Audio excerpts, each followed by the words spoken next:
Okay. Good afternoon, everybody. We're here for the Economies, Residents and Community Scrutiny Committee on Wednesday, the 18th of February 26. I'm Councillor Angela Davis, the chair of this committee. We have with us committee members, some portfolio holders and officers of the council. So today, the first item on our agenda is any apologies. You have apologies from committee members, County Councillors Sean Cox, Adrian Jones, Gary Mitchell and Chloe Macefield, from Cabinet members, County Councillor Richard Church, Matthew Dorrance, David Thomas and Glyn Preston, and from Officer Jenny Ashton. Lovely, thank you very much. Item 2, any disclosures of interest. So this is to receive any disclosures of interest by members relating to items to be considered at this meeting. So I'll take a silence to be no disclosures. And item 3 is any declarations of party whips, and this is to receive disclosures of prohibited party whips which a member has been given in relation to the meeting in accordance with section 78.3 of the Local Government Measure 2011. And again, I'll take a silence to mean there are no declarations there. I'll give you a second, no hands up, lovely. Okay, so on to our substantive items today. Item 4 is our Q3 performance, economic development and growth, and we're on pages 3 to 22 of the main pack.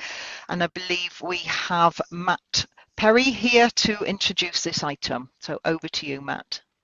Yeah, thank you, Chair, and thank you, members. So this is Q3 service improvement overview of economic development and growth. So it covers economy, housing, HTR, and planning and regulatory services. If it's okay, Chair, I'll share the presentation, then Heads of Service then will come in on each of the items, but vary at a very much at an eye level. So I'll just share my screen. Lovely, thank you, Matt.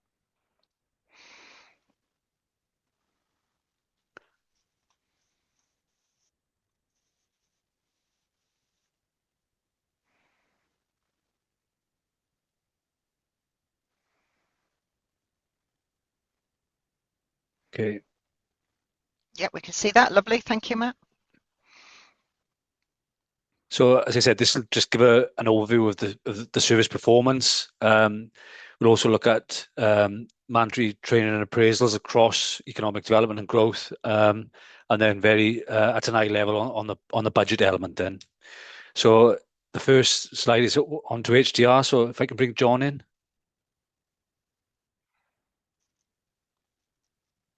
Good afternoon, everybody. Yeah, so good afternoon, John. John, would you like to just introduce yourself and your job title in case there are members of the public watching us today? Yeah, sorry, apologies. My name's John Forsey, Head of Highways, Transport and Recycling.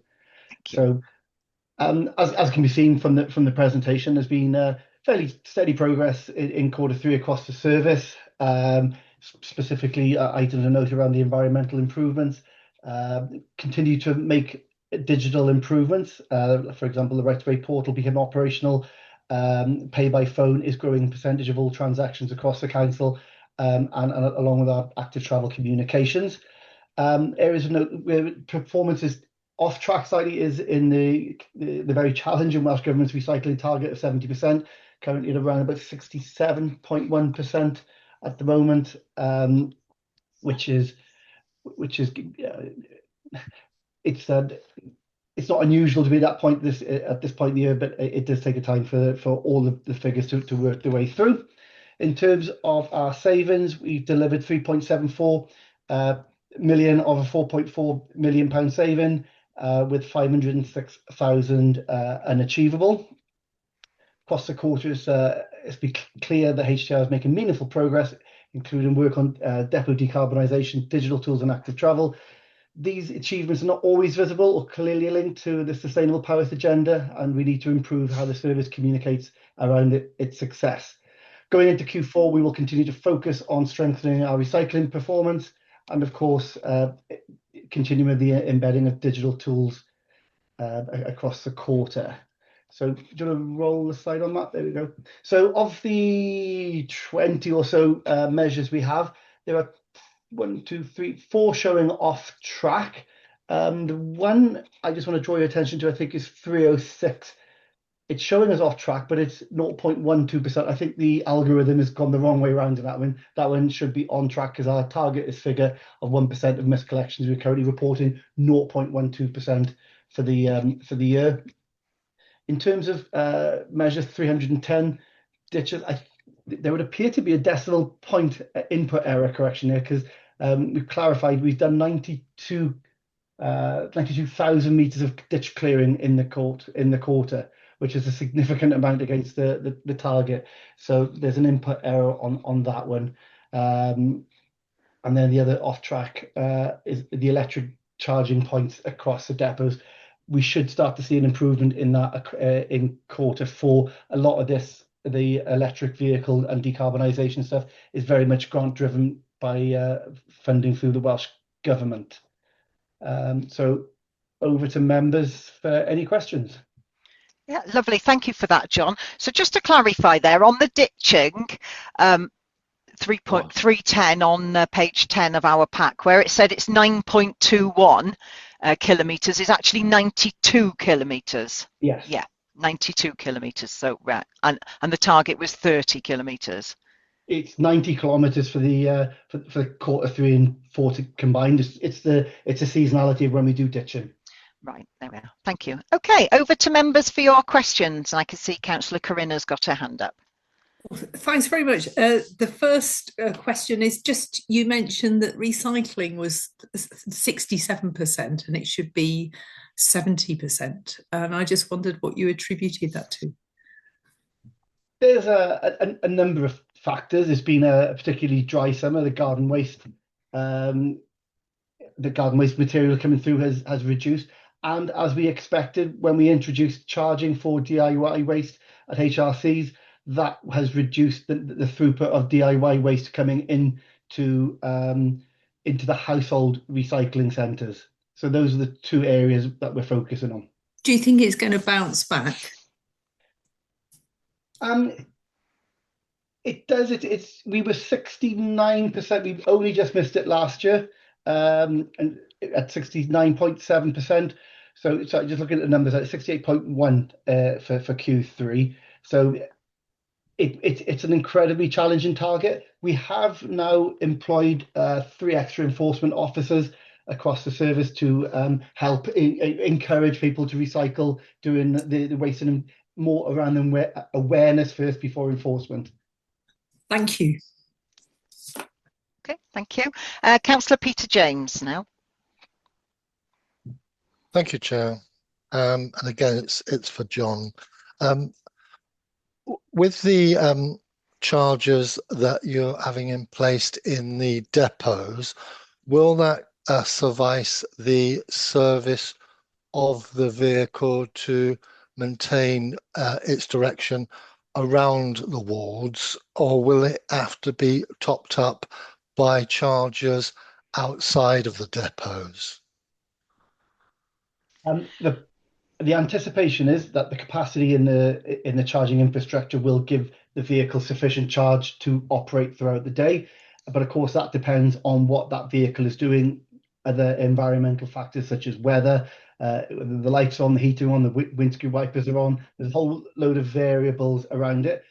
It's certainly with the biggest electric vehicle we have, which is the 27 ton actually refuse trucks based in Brecon, that is able to do a full day activity, collecting waste and tipping it and coming back to the yard with maybe 25-30% left within the battery. So technology is getting better. The larger vehicles seem to be at a point where the range of those vehicles we can operate for the day. Perhaps some of the smaller, the lighter vehicles that do much longer distances, there may be issues around that, and maybe some of those vehicles having to top up during the day.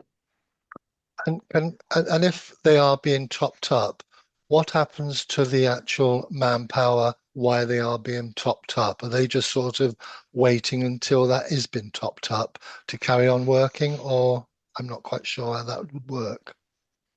At the moment, it's not a real issue because we've got a relatively small number of electric vehicles within the fleet. And like I say, the waste recycling vehicle, that's out for the day. My expectation is if there's somebody out on site working, I don't know, a traffic officer, for example, could park up his vehicle in a car park, do his walks around the town whilst charging a vehicle. Okay, and the last part of my question is, with the new timetable, is that to fit in with the new electric vehicles and their route, or is it something separate? Are The we route talking? optimisation, the changes to the routes, I think Councillor Peter means. Thank you. Sorry, yeah. It's a consideration. It'll have to be considered. The routes will probably become a little bit longer, but like I say, we've tested curbside sort vehicles on the longest route, which was basically from Abermule to Machynlleth, around Machynlleth and back, and that vehicle has there wouldn't be anything much longer in duration in kilometres than that route, and that vehicle was able to operate sufficiently and come back with charge. Okay, thanks, John, and thanks, Chair. Okay, can I just ask a bit of an extension to that? At 314, the percentage of electric vehicles in fleet, it says we have 3 and the target figure is 5%. So is 5% of the vehicles we have in the fleet? It's 3% of the fleet. Oh, so the 3 is 3%. Yeah, okay, right. So we've achieved 3%, but the target is 5%. Yeah. Yeah. Again, so that actually isn't green then on that one. Oh, well spotted. Okay, and the next one then. So the number of new electric charging points in depot, and we'd set a target of 25, but we've only got to 6. And I'm just reflecting back on the previous 2 years where the targets were 18. I'm just wondering what was our rationale for putting it up from 18, which we weren't achieving, to 25, which clearly we've not achieved, and how likely is that then to be off track for Q4, or not? Is it on track that by Q4 it'll be done? I very much hope that it will all come on stream for Q4. There's a fair amount of work ongoing in the Abermule depot to put the infrastructure in there. The Brecon depot has received the infrastructure, the charging infrastructure. So it's very much a work in progress. And of course, as with all these things, it's pretty much led by grant funding as well from the Welsh Government. Timings that we get issued the grant funding from Welsh Government do cause us problems sometimes. Yeah. And we have raised that with the Welsh Government as well. So although it looks a long way off, you're still pleasantly optimistic. I relatively optimistic that we'll optimistic. Okay, thank you, John. I can see Councillor Jackie's got a hand up. I'll let you come in here, Jackie, and then we've got Councillor Carl and Councillor Pete Lewington. So Councillor Jackie as portfolio holder. Thank you. It's just coming back to respond to Councillor Corinna's question about the recycling rate and whether we will be able to achieve that, and a slightly disappointing figure of 67.1%. Just to say, last year's figures, we did actually reach 70%, and we were in the top 10 performing local authorities for last year. Every single local authority is under challenge this year because a wood recycling plant where most of the wood recycling was taken from across Wales went into receivership, and it is creating a problem for all local authorities in Wales, and that is actually putting pressure on that recycling figure. So wood specifically is holding those figures down. I don't think it's going to be a big challenge for us, but it is still a challenge, and it may mean that we don't reach that 70% for this year, but we're keeping a very close eye on that. I actually chair the WLGA Mid Wales Ministerial Board for Waste and Recycling, and this information is actually going into the Ministerial Board later on this month. So that's something I thought is useful to share with members today. Thank you. Thank you, Councillor Jackie. Councillor Carl. Thank you, Chair. It's a question for John around decarbonisation. You mentioned that you have a lot of grants to fund that from Welsh Government. Is there any part of that decarbonisation coming from top up from you having to delve into council tax funding to decarbonise your department, or is it purely being funded by Welsh Government grants? How it tends to work is, for example, if we're going to replace a vehicle with an electric vehicle, there's usually a cost difference. The grant funding would provide the difference between a diesel vehicle and the electric. So if there's £150,000 pounds difference between a diesel vehicle and an electric vehicle, the grant would pay for that gap. So we've already depreciated the asset through our normal ways as we would with any other vehicle. It's the top-up grant that Welsh Government are providing to enable that to happen, to transition to electric vehicles, where the vehicle will operate, as we need it to. Okay, so I'll go a little bit more controversial. How much is decarbonisation costing the Powys taxpayer in your department on its own? I haven't got that number to hand, Councillor Carl, but I'm happy to go away and have a look at it for you. Okay, thank you very much. Thank you, Chair. Thank you. Councillor Pete Lewington. Yeah, thank you, Chair. I just had two questions, if I may. One was on bullet point 4 on the presentation, again around the recycling, and I just wondered if recycling's down, have we experienced more fly tipping across the county? Because it definitely seems that way here in Newtown in Delero Park. And then on the 5th bullet point, I was wondering why the 506,000 is unachievable, and what it related to. And then off the back of that, I was slightly concerned to see the phrase that we now need to pivot towards income generation, especially car parking, because we've all seen the detrimental impact that this has on our town centre businesses. And I wondered if when we make these sorts of decisions, do we ever consider the law of unintended consequences? So for me, higher car parking charges means less businesses, which means lower business rates, in effect, lower overall income. So when we're making these income generation decisions, do we consider all the factors rather than just looking at increasing charges in isolation? Thanks, Chair. Okay. John.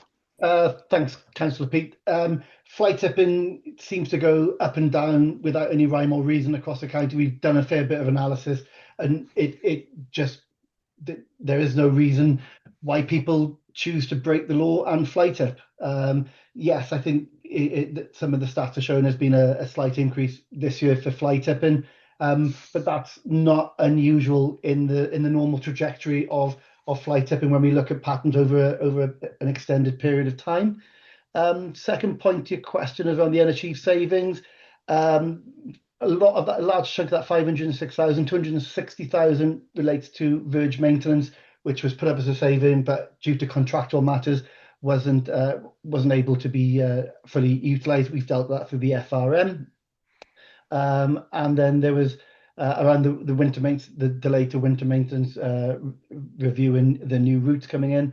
There are 2 unfunded posts within the highways service, which again we've dealt with through the FRM, which is causing another pressure of 121,000. And then there was another 125,000 around back office restructures of staff linked to digitalisation of the service. And then your final question, can you please? It was about income generation and had you considered all the wider sort of impacts? We're at that point now where I don't think there's much left to cut outside of statutory provision. So if we want to do the same, unfortunately, we're as any other business as such, we need to keep costs in line with what they cost us to operate. So we're looking at things like we're increasing trade waste in line with inflation, because it does cost to more and more year on year to operate a service.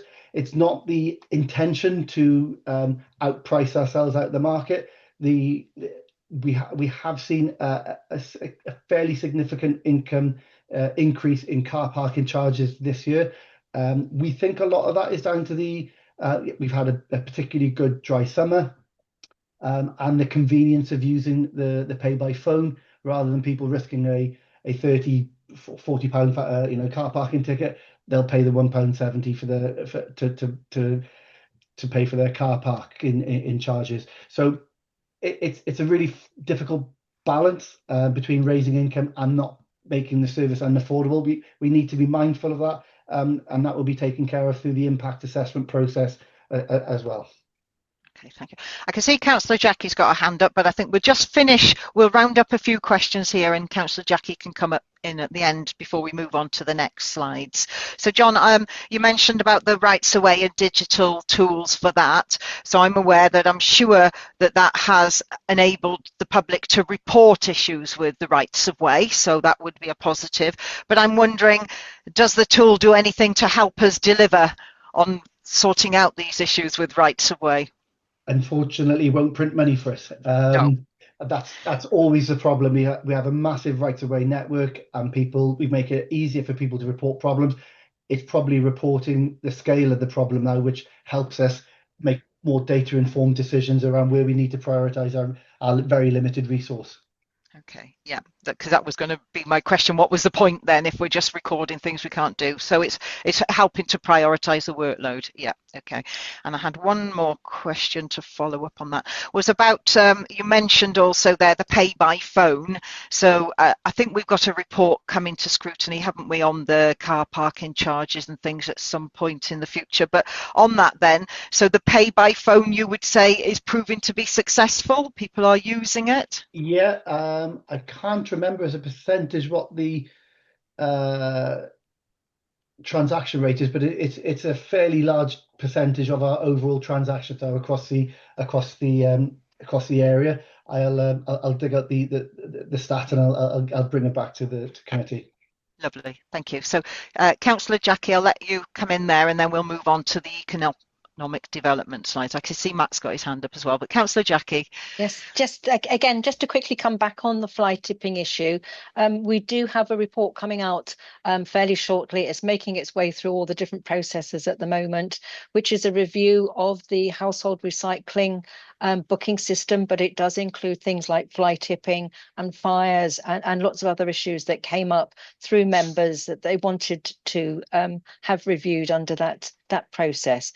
But what I will say is that under the Extended Producers Responsibility Fund that we now have, we have just employed 3 new awareness and enforcement officers, and those officers are going to build on the very successful amount of enforcement that we do on fly tipping in Powys. We are quite renowned for the enforcement that we do undertake in Powys, and those officers will be able to go out now into communities and raise issues of recycling as one of their main tasks, but also to help where we know that we do have areas where fly tipping is an issue, and seeing what we can do to resolve those issues so we can cut down on fly tipping, because it does tend to be in the same places. So we do know where it is. And we also hope that they will also be able to help with our litter picking volunteers and all the litter picking that we do over the county at the moment. Powys is second, according to Keep Wales Tidy, for the number of volunteers that we have out there litter picking. We're second only to Cardiff in Wales. So that's another good news story. It doesn't always get out there, but just to say that we do everything that we can to prevent fly tipping and to prevent litter. Thank you. Lovely. Okay, Peter, was it on this topic, or should we move on to the next set of slides? I was on the car parking, actually, Chair. I think, have we done that now to death? Are we all right to move on, just thinking of the time, or did you have a new point to raise there? Well, the only point was I wasn't quite sure I got an answer to my balanced approach to it, if I was understanding John correctly. John appeared to be sort of saying, and again, quite rightly, I guess, if you're focused on highways, which is I need the income to provide the services, but I wasn't sure I got a full answer. You know, do you talk to other areas, etc., to make sure your increase isn't detrimental somewhere else? The joined up thinking sort of thing. Yeah. John, can you give some reassurance that you look at the bigger picture? When services were asked to do their 5-year budget planning, Emma was very clear that we shouldn't be cost shunting. So any decision I made shouldn't push costs into other service areas. So those discussions do take place.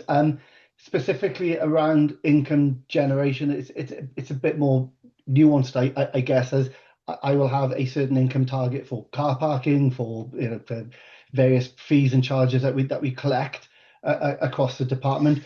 So, but it's that balance between keeping things affordable and making sure we recover our costs. We're not looking to make significant profit out of any of this. We're not able to in many cases. So it's about recovering our costs to try and lessen the burden across the other areas of where we have to provide those statutory services.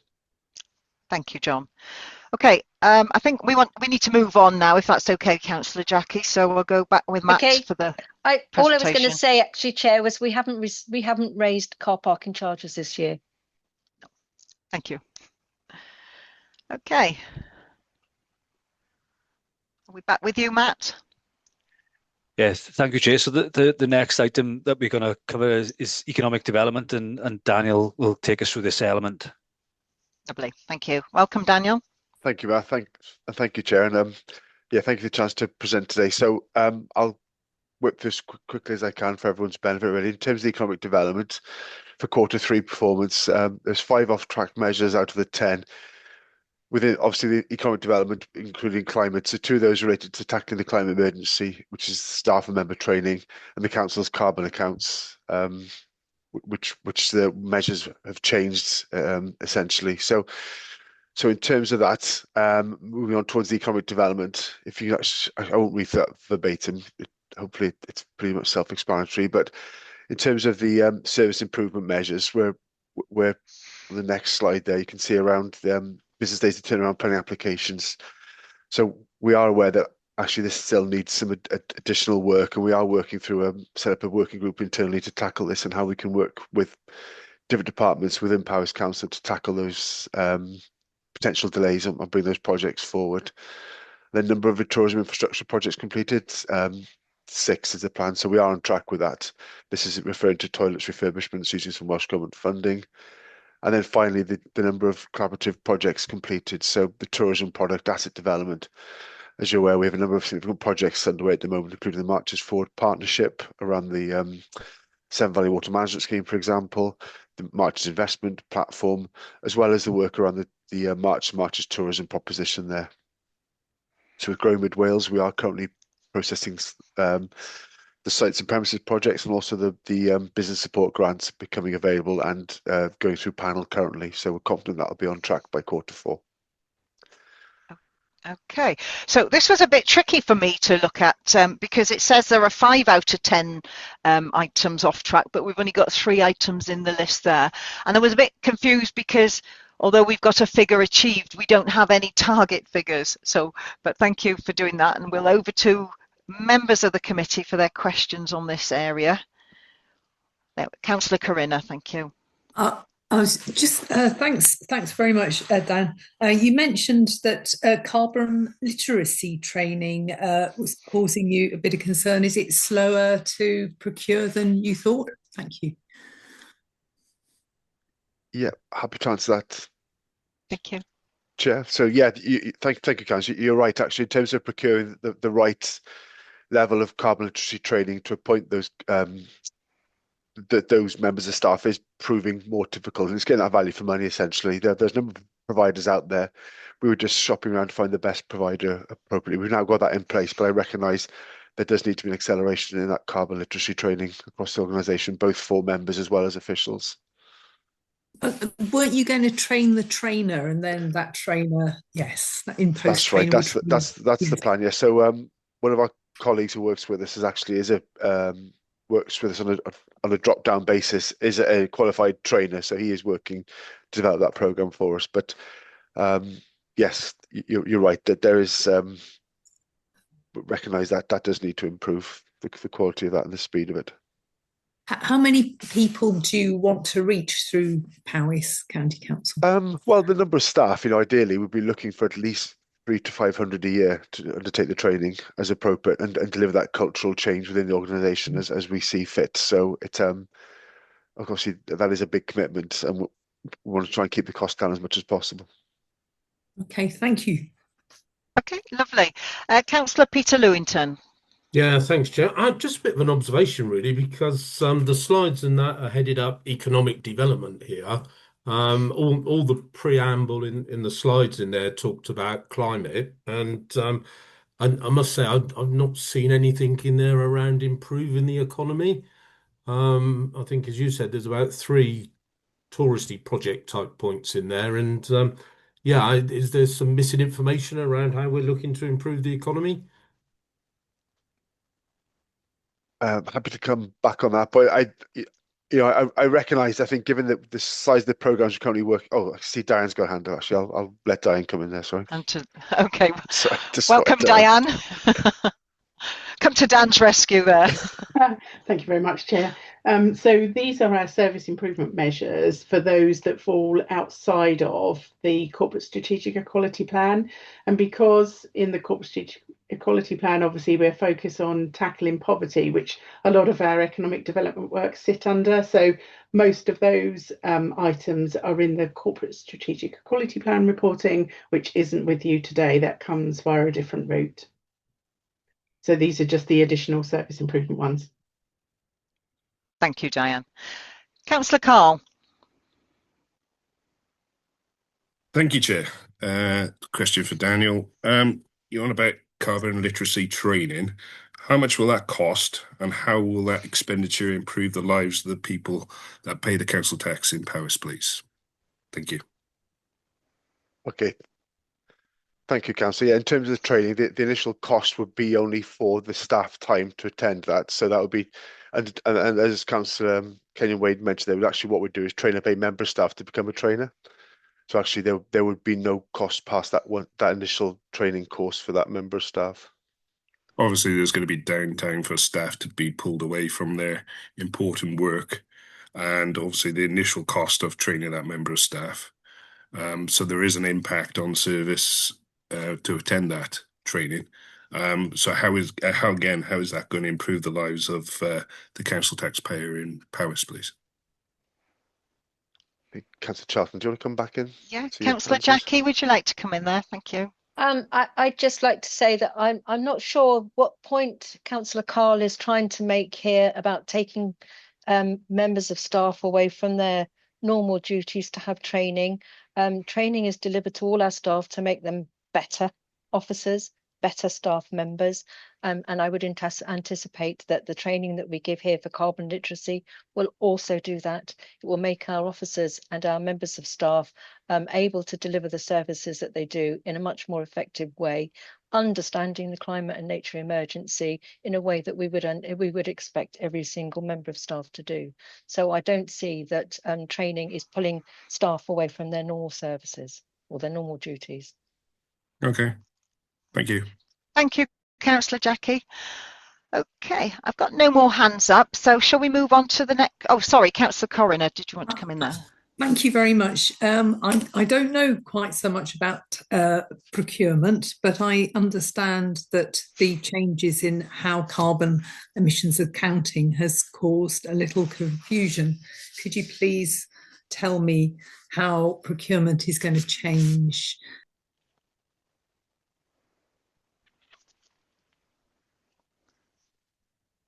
Diane, would you like to come in there?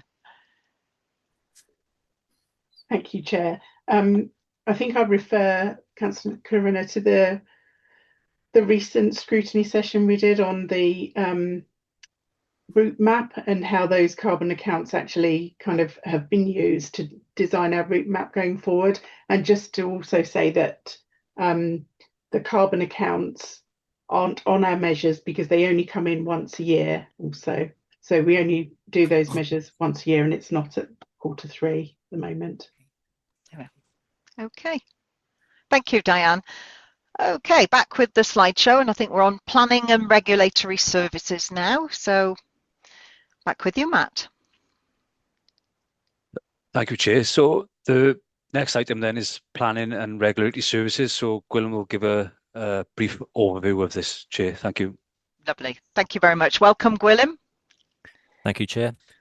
In relation to the planning service, we've had strong performance over the last quarter. There is one area where we're working on, and that is the time taken to determine applications. We're currently working with agents, and we're actually doing regional working with a number of other local authorities to improve information submitted for contamination. For example, there is some staffing issues in that area with some sickness and some people moving on to other jobs, but we have been able to recruit a number of planners recently, and they'll be joining us shortly, but that might have an impact on Q4. So that's just a bit of a horizon scanning for yourself, Chair, and the meeting as a whole.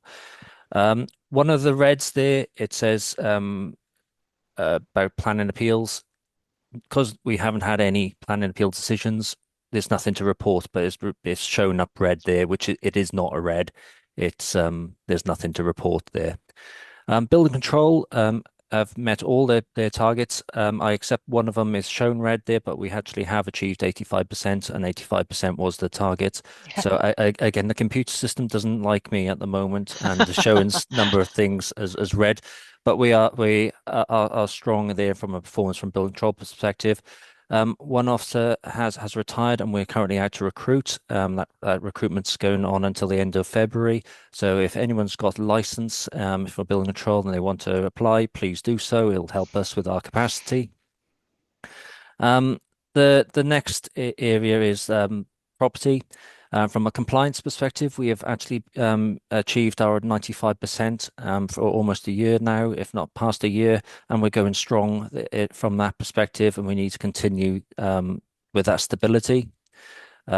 We, from a food standards and environmental health, environmental commercial, we are shown a number of reds there, but we are fairly close on a number of them. We are predicting that by the end of the quarter, we will achieve most of our targets.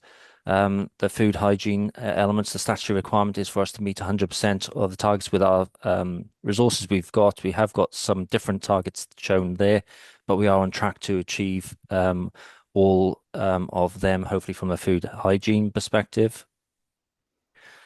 Then if we go on to the licensing, we have been concentrating on licensing applications rather than doing the enforcement visits.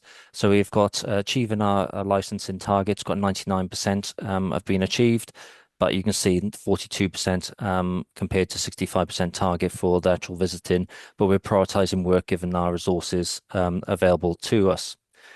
From a health and safety perspective and animal health perspective, we are on track by the end of the year to achieve the targets. We're currently doing, from a health and safety perspective, a number of works in relation to Legionella, visiting a number of properties, giving advice, and we're hoping that will help us achieve the targets. Animal health, as long as there's no outbreaks and I know just tempted fate, we should hit that target that has been set. Food standards, this is an area of concern. We are working hard to achieve the higher risk category A premises, and we believe that we can hit 100% there, but there is some uncertainty in relation to category B and category C. The statutory requirement is for us to achieve 100% on all of them, and what we are doing now is we're implementing a new ICT system, which will hopefully in a long-term term make us more sustainable. We've also recruited a new trading standards officer, which is excellent news for the authority because they're exceptionally, I have to say, hard to recruit. So being able to secure that, we're looking to recruit and have recruited one food consultant who will help us with that element. We're hopeful of getting another food consultant to assist us with the work. But again, finding consultants is exceptionally hard in that area because all authorities are pulling on a small pool of resource. We've got looking for AI to help us with alternative enforcement interventions, and that work is being pushed in food hygiene and can hopefully be rolled out to food standards. And our ICT department and business intelligence department are assisting us with that element. And we have retrained staff and reallocated staff to the service area. So it is an area of focus for us. We are taking a number of different actions, but we are not where we should be. We are hopeful that we can get more resource in. We've got hopefully the budget coming our way, but I just wanted to make sure that I'm very clear on that one, where we are at the moment and where we're going and what actions we're taking. Environmental protection, they're performing well. Again, from one of mine is 95% target. We've secured 95, but it's shown red. Again, I can't explain those elements, but we are where we are there. And then from a food perspective, we've actually achieved the meal take-ups that's in the targets. Although it is showing red, it actually is green because both targets are actually above where they need to be.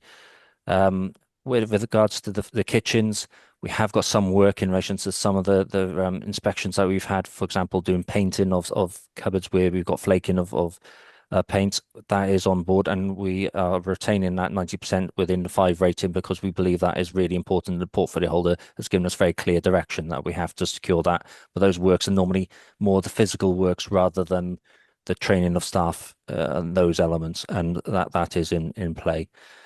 Thank you, Chair. Okay, so although on first impact there are 21 targets off tack there, actually we can see ourselves that some of those that are highlighted red should indeed be green, and you've given us some reassurance that you've got some confidence in some of these targets going forward.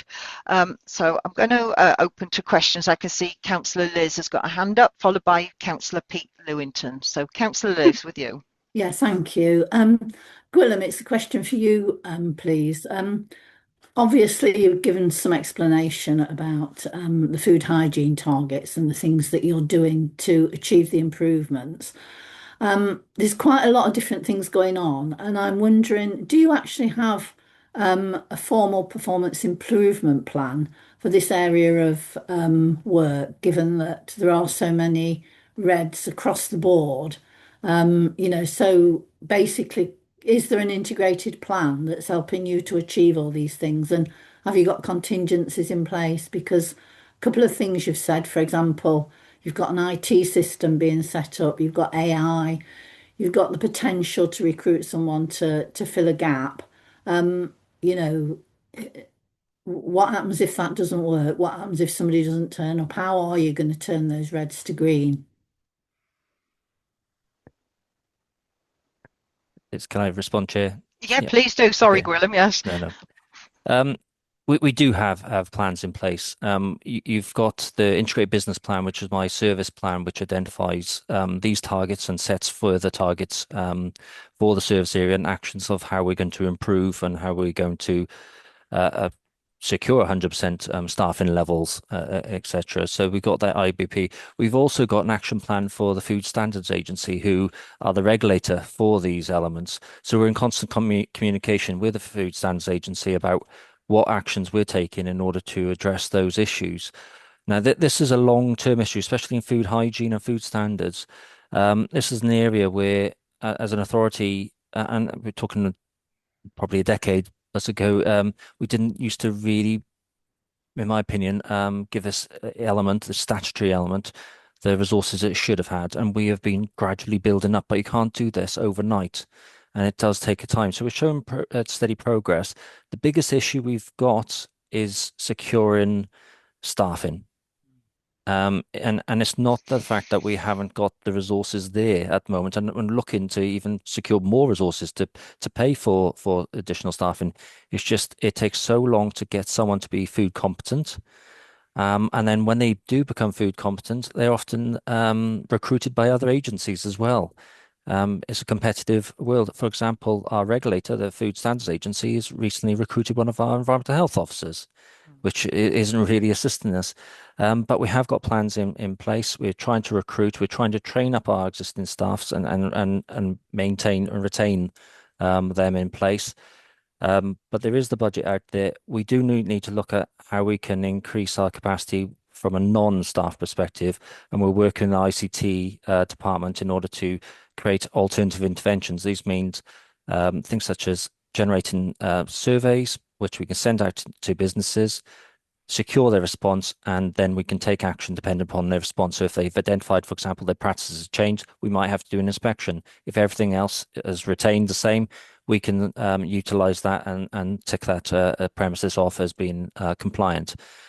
So we're working on those kind of elements, but generally there is plans in place, but it's a very difficult field. And we are looking to work with the other departments, in other service areas in the other local authorities to come up with a national approach to how do we address this issues. And that would probably also take the Welsh Government to also assist us. Right. Well, thank you, because clearly there is a significant commitment there. But I kind of feel that for this scrutiny committee, it will be helpful to see a comprehensive performance improvement plan for this particular area, given the significant number of reds, to see what a wider scrutiny might be able to do in terms of helping with those achievements. Thank you. Okay, thank you, Gwilym. Councillor Liz. Councillor Peter Lewington, followed by Councillor Peter James. So, Pete Yeah, Lewington. thank you, Chair. Yeah, and this one isn't probably just for Gwilym and planning. It's a bit of a general question actually. So I hope it's the right place, as this is where most of the targets are. I'm still slightly unsure who actually sets these key performance indicators and the targets, whether it's service, cabinet, or whoever. But I'm also sort of got in my mind is if it's something we're supposed to do, I don't know why the target isn't 100%. And then I guess just off of the back of that, across the board there's an awful lot of monitoring going on in here. And I just wonder how many staff are actually involved in monitoring and pulling these figures together. How much is this costing?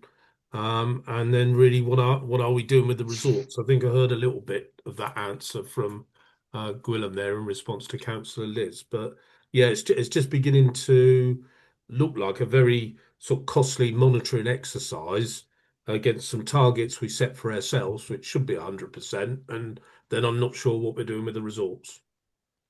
Okay. Do you want me to Gwilym, come? do you want to? Yeah. Yeah, of course. The KPIs that we're reporting here, some of them are based on Welsh Government performance indicators. For example, the planning targets, the targets are generally what the Welsh Government would define as good. And they've got a traffic light system, so this would be the green light would be 80% of plan applications determined within time, and that's where we're setting them. In relation to the food hygiene elements and food standards elements, you are correct. They for our statutory compliance, we should be 100%. You know, that is what the statutory requires, but we haven't got the resources to do that element. So what we have set is what we believe is appropriate targets based on the resources we've got and the resources that we've been given. And that is what we're reporting is on those bases. So that they're not compliant with 100% statutory requirements. They're what was as a service area we can actually deliver on the basis of resources. And one thing that I've been speaking to the performance team this morning, and then what we need to be very clear on is putting down that in the measure, because on a system normally we put down, for example, the target is 50%, but in brackets 100% is statutory requirements. But because the computer system can't pull that through, it's not shown in this.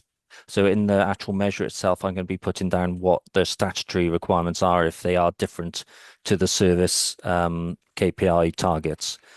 So that everything is open and transparent and it's clear to yourself, Councillor Lewington, about this.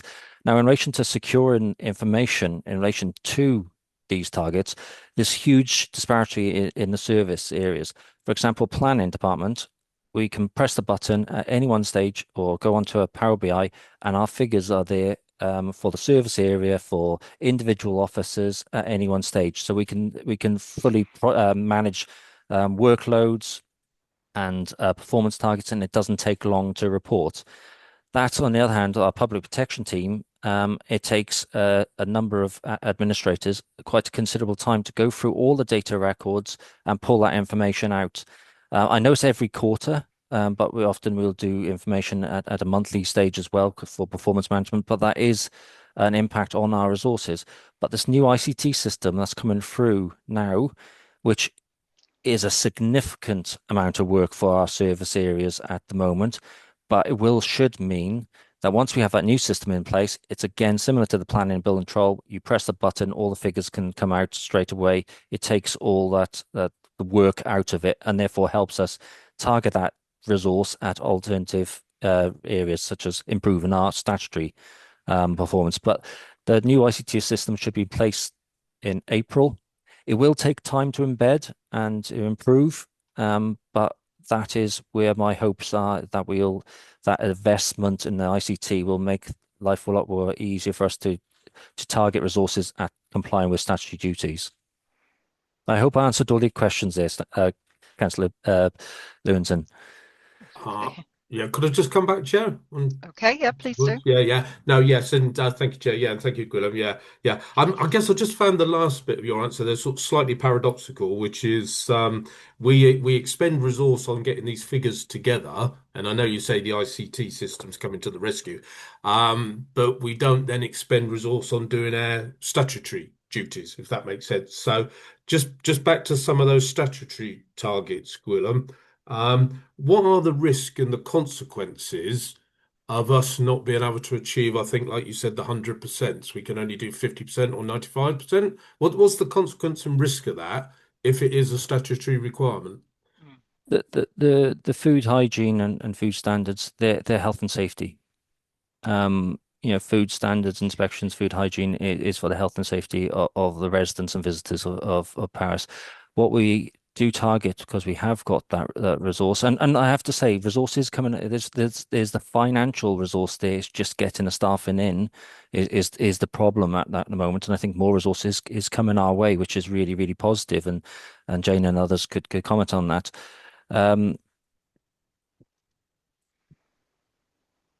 But it is the health and safety element. We do the higher risk premises, the category A's, B's, C's, D's, for example, on food hygiene. We'll ensure that they're all done. But the lower risk premises will not be or most of them will not be undertaken this year. And then in relation to the food standards, the category A, the higher risk, will be done. But B's and C's, you can see that the figures are relatively low there in relation to getting them undertaken.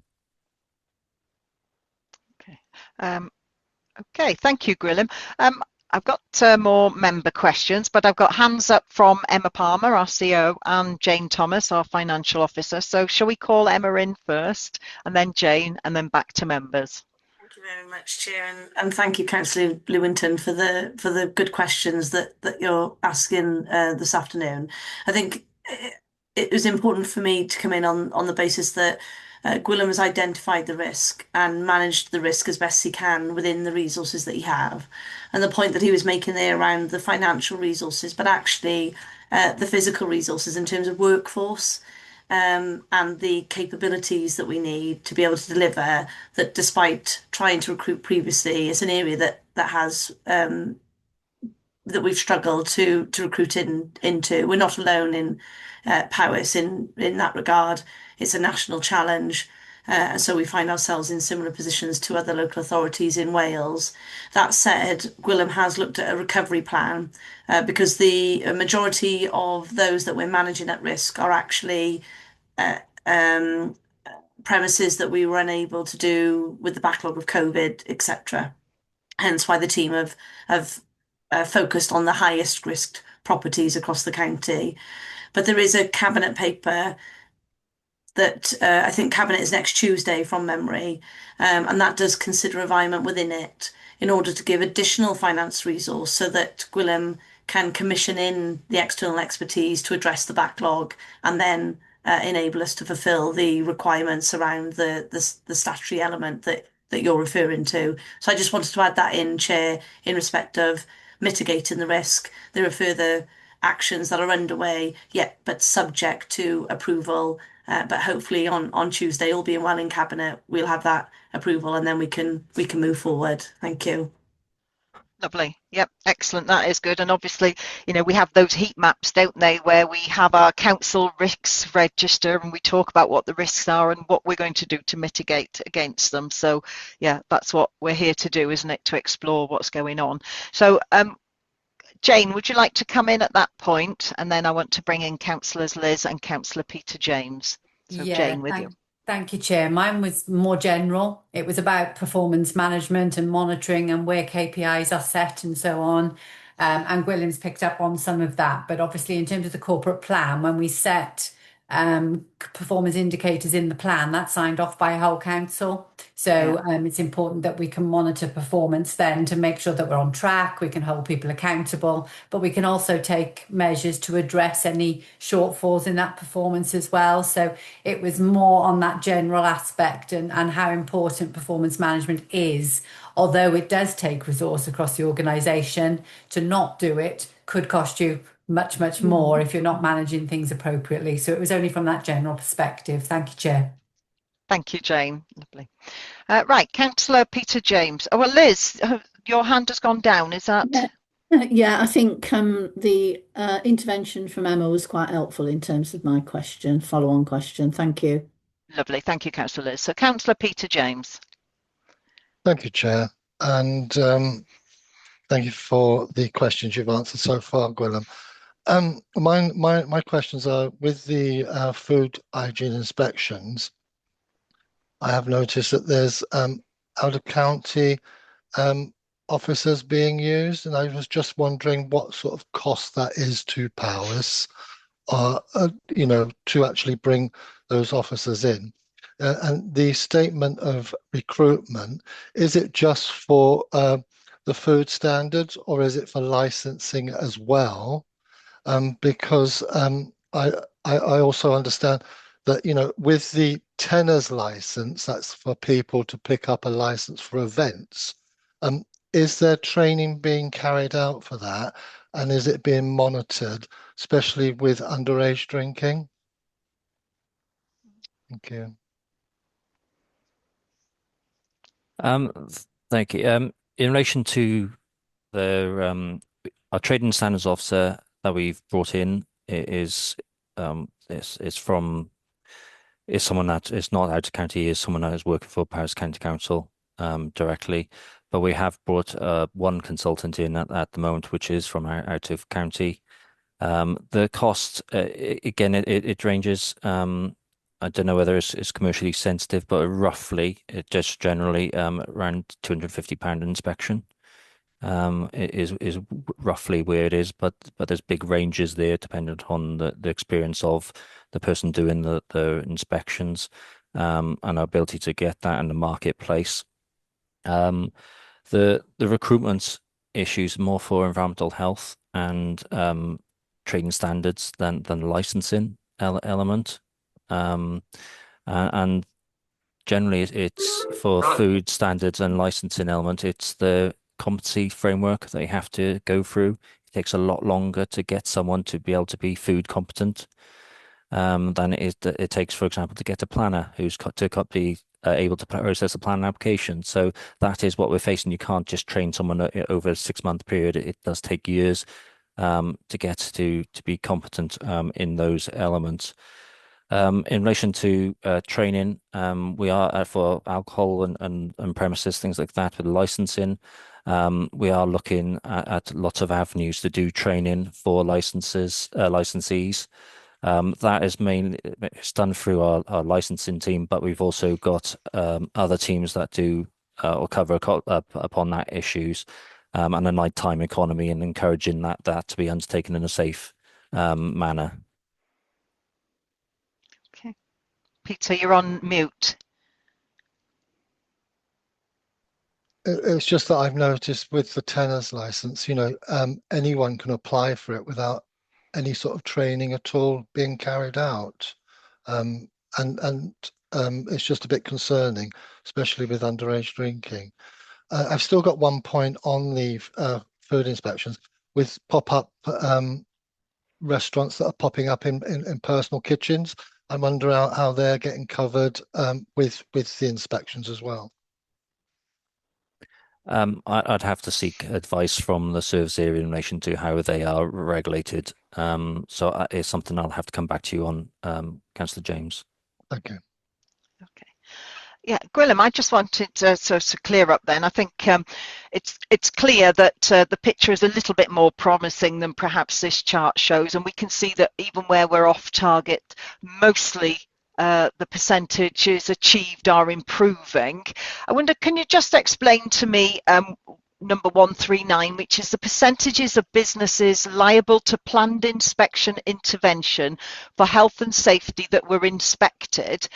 And the target went from 5% to 15% to 70%, but we're only actually achieving 5.21%. And those figures just seem, well, excessive really in their jumps in the target, but not so excessive in their jumps in their attainment. So could you explain that one for us?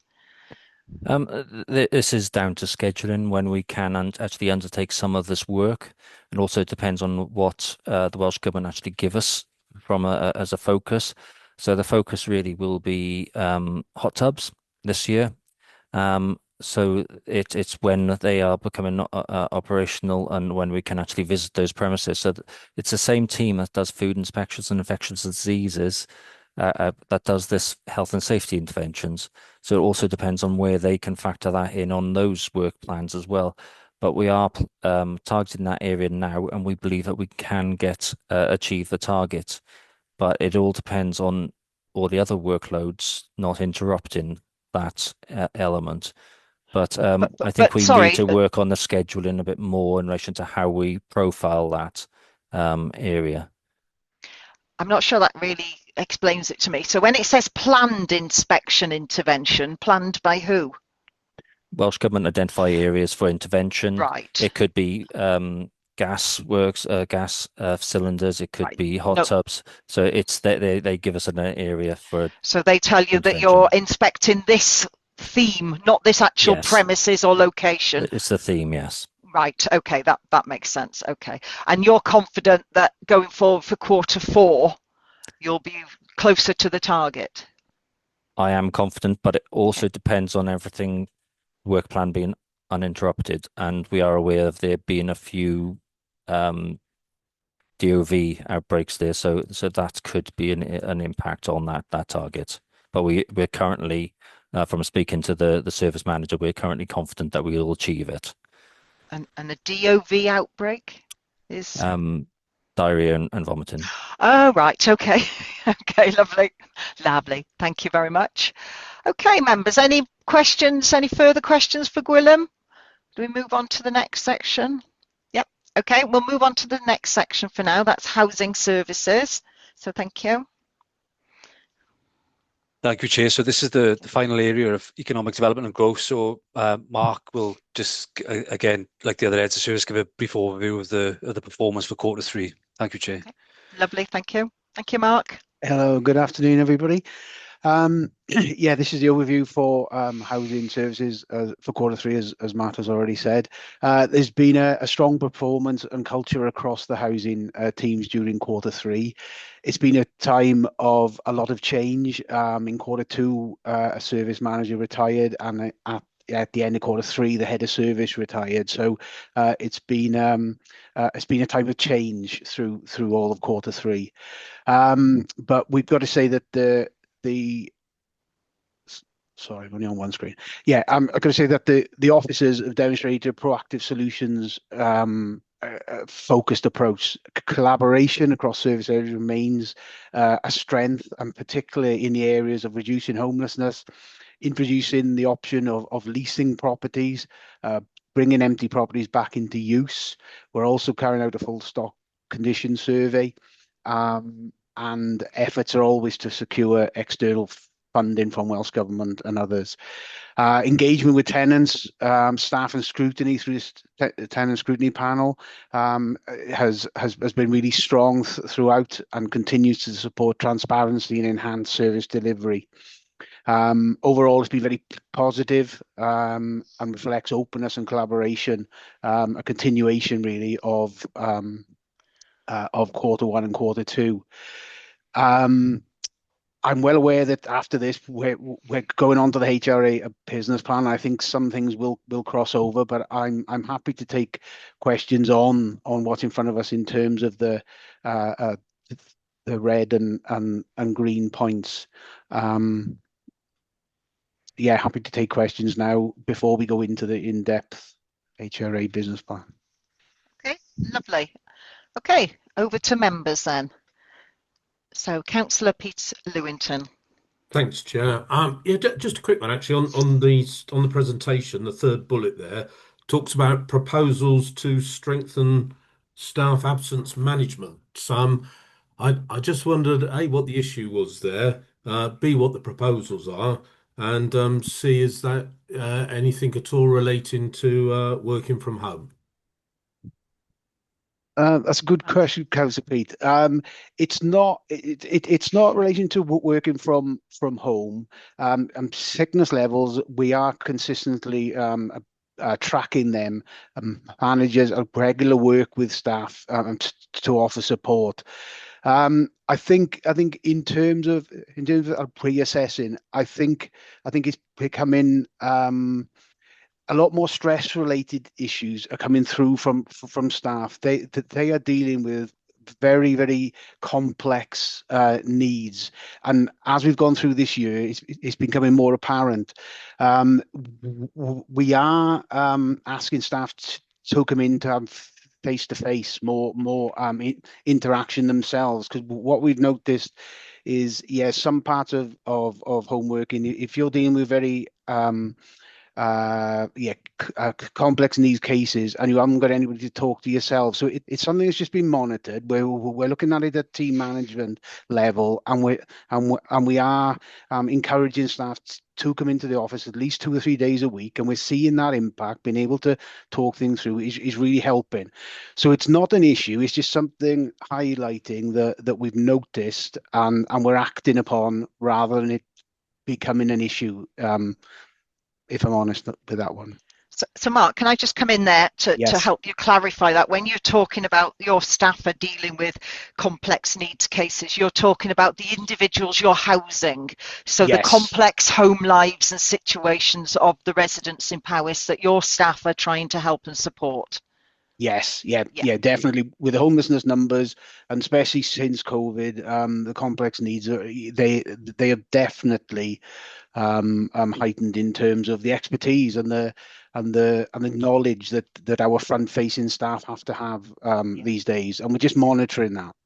And I suppose some of those issues that the staff are helping are quite distressing to hear about. I suppose that's having an impact, you feel, on the morale and the mental health and well-being of Powys staff. That's fair to say, that definitely. Yeah. Okay. Who's next?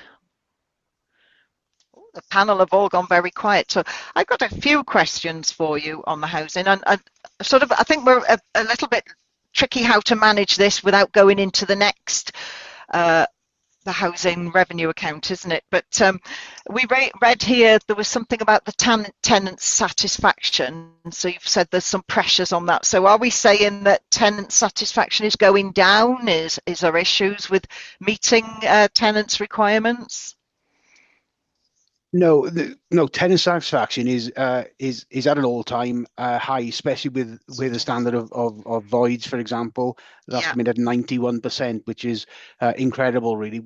With the works involved, I think where the pressures come in and the clashing is the cost. It's the cost of contractors, it's cost of materials. And the standard that we have got now is very high with the floor coverings, with the decoration. So I think it's the balance there in between. So tenant satisfaction is high. It's maintaining that going forward is something that we have to monitor very carefully in terms of the standards, and that's something that we monitor each month regarding that. So is that to do with, so when we have a property that becomes empty, if I've understood this correctly, we've got a void, to re-let it now we have to bring it up to Welsh housing quality standards, is that correct? Yes, yeah. So anybody going into a newly refurbished property is going into a very high standard spec of housing. Yes, yeah, and that's across the board, whether it's new build or existing stock.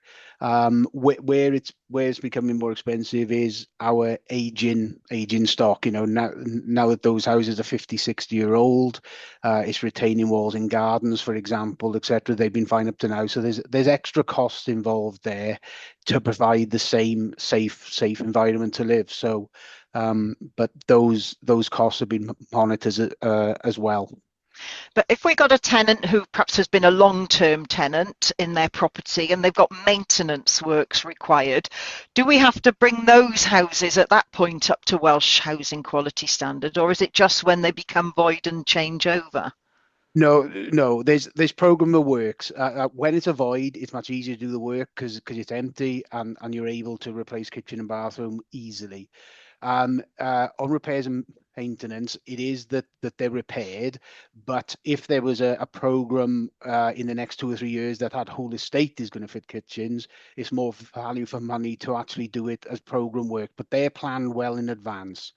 So it's not that every tenant that brings in, then we do all the work in their house. No, it's the repair for that fault that they've reported. But then it's on a program that every house comes up to the standard that we did meet in 2018. So WHQS was met the first round. Okay, thank you. Okay, I'll bring some members of the committee. I've got Councillor Liz waiting and then Councillor Peter James. So Councillor Liz. Thanks. I just wanted to ask Mark, when you buy up properties from private landlords, and we see quite regularly that there are properties being bought up in different places, do you immediately then bring those up to the WHQS, or is that sort of done on a transitional basis? And have you found that there's any sort of overwhelming costs with that? Yeah, in answer to your question, in terms of what works that can be done as a void, as I said the previous question, it is easier when the property is empty. So yes, if it requires a new kitchen, a new bathroom, etc., due to it being old and tired or not, if it's a health and safety risk, of course, it's changed then straight away. If there is a program that's due in that area next year or something, it may be made safe, clean and tidy, but then the kitchen would be on the program like every other. The cost to all properties that we purchase, all the WHQS work is taken into consideration when that property is viewed. So it's not that we buy every property that we go and see. If it's deemed that there is a large outlay needed in order to bring that up to the standard, and it doesn't come into the payback period of the 60-year period to actually pay that back, then no, not all properties are purchased, but our target is 10 a year. We've currently purchased 18 this year, which is great news. And they're all on our existing estates, so they're ex right to buy properties. Again, a value for money further down the line. If you've got a block of flats and there's two flats within that block that you're able to purchase, obviously when you put in scaffold up for roofing, etc., further on down the line, doors and windows, it becomes more economical to own the block rather than have to do it. So there's certain targeted areas, and the housing need is everywhere. So we are purchasing properties up and down the county. Sounds sensible. I have got another question, but it's on mandatory training, so I'll probably ask that after Peter. Okay. Yeah. Okay, Peter, Councillor Peter. James, yes. Thank you, Chair. And thank you, Mark.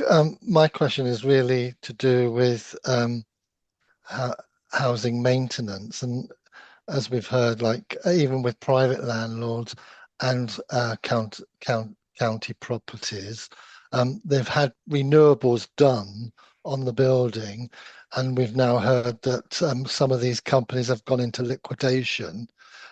Is that going to be a big cost to Powys if there's any refits needed, and what cost would that be for Powys?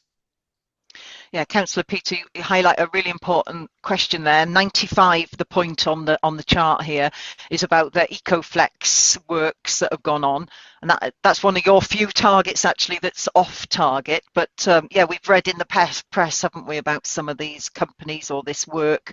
I think UK-wide, not necessarily in Powys, but Mark, have you got any sort of feedback on that? Yeah, this is a challenge because of the change in the autumn budget in terms of the eco. It was going to be cut this coming April. It's now been extended round to the end of this year, until January 27. Yeah, we are working with the customers who have taken on and accepted the eco finance and the works on their properties. We've had a mixed response in terms of the quality of work, as there always is with these type of schemes. Internally on our own properties, no, there's not a concern that it's going to cost us a lot of money, because we had our contractors that were on board, and we've supervised their works right the way through.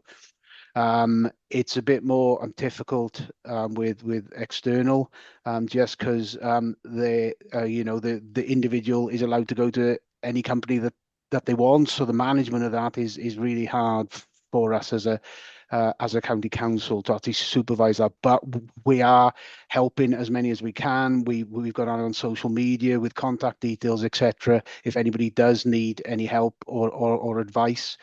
And yeah, that's where we're at the moment. There's still companies out there.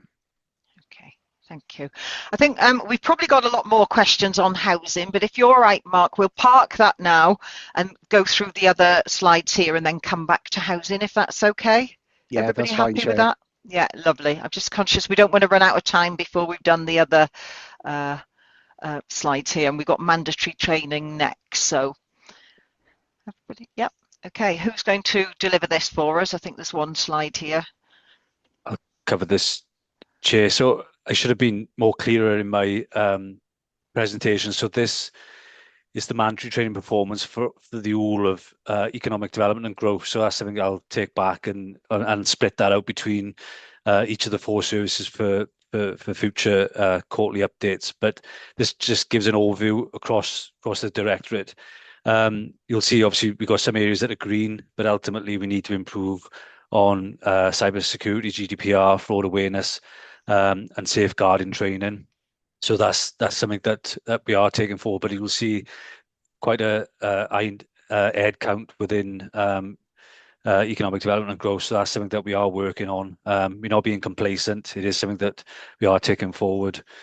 And then in terms of appraisals, we've got 94.4% that are completed within the period. We had 4% outside, and then 1.5 that are outside. And again, we are working to ensure, because it's ultimately we want to try and get 100%. So we are virtually there.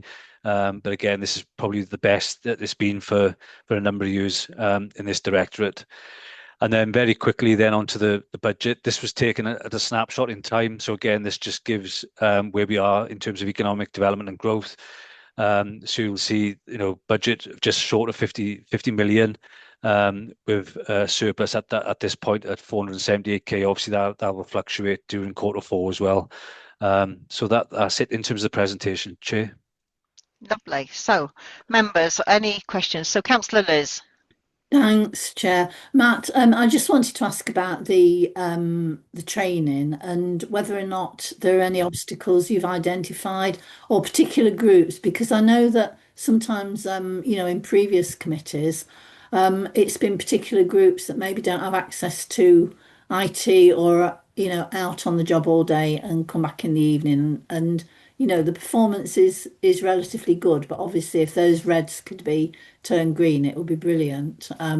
Especially given the risk, in terms of cyber security that we're always being reminded of several mornings a week. Yeah, it is a challenge. So particularly with the frontline elements. So just picking John's area in HTR, looking at the refuse and recycling loaders, many of them, it's difficult to get. But in terms of doing that training, because it's not a short course, but we are developing a way to make it quicker, because at the end of the day, most operatives now are using some form of IT. So it is something that we're looking at, and equally in Gwilym's area in terms of the catering and cleaning staff. So we are aware of it, but it's just how we make sure we're compliant, but make it so that it's easy to access for those operatives. Okay, and I mean that's good. The target is 90%, and it's not terribly far off it. And I guess some of those operatives wouldn't be really at risk to the council if they're not working every day in an online sort of sphere anyway. But yeah, that's good to know that you're aware of it and you're working towards improvements in it. So I can see Councillor Jackie's got a hand up, but I'll just bring Councillor Pete in first, because it may be that you can answer 2 questions in one, Councillor Jackie. No, thanks, Chair. No, it's a different point, so I don't know if portfolio holder wants to go first. Okay. Yep, Councillor Jackie. Okay, thanks, Chair. Just to come back on the mandatory training for our HTR staff, that comes under my portfolio. I think we've brought this up in scrutiny before, Councillor Liz, Yeah. but it's not always easy to remember what's gone on from one committee to another. But it is an area which I do actually take a lot of interest in as portfolio holder and looking at performance. But one of the areas that they have improved in is mandatory training. And actually, they've got quite high levels of success in mandatory training. And the reason for that is that what they do is they bring crews in and they do it together and they have a toolkit process. So it makes it much more interesting for them as members of staff anyway, I think, to be able to do that. But it has proved very successful. So hopefully, if this was teased out as Matt has said, then you'd be able to see that actually we do quite well in HTR. That might be something then, Councillor Jackie, that could be rolled out once you identify where perhaps the weaker points are, for want of a better word, and it might be a way that can be rolled out in other areas. Yeah, I think it has been recognised and I think it has been rolled out. There we are. Thank you. Okay, Councillor Peake, back with you then. Yeah, thank you, Chair. It's just when I saw the economic budget there, it was just a question I had around smart towns. I don't know where we are with the smart town project because it seems to have stalled in Newtown and sort of stalled quite badly for about 18 months or more. So I don't know if there's any updates on that, please. Diane. Thank you, Councillor Lewington. It's our supplier that we were working with on the Smart Towns project that has stalled. So we've been trying to work through how we can support again. But obviously that's not within the revenue budget as outlined in the budget tab there, but within the Transforming Towns grant funding. So, but if you want more specific information on Newtown, then I'll get the team to contact you directly. Lovely. Thank you, Diane. Appreciate that. Okay, members. So I'm very aware that we're coming up to sort of 3:20, so I want us to move on to the next paper.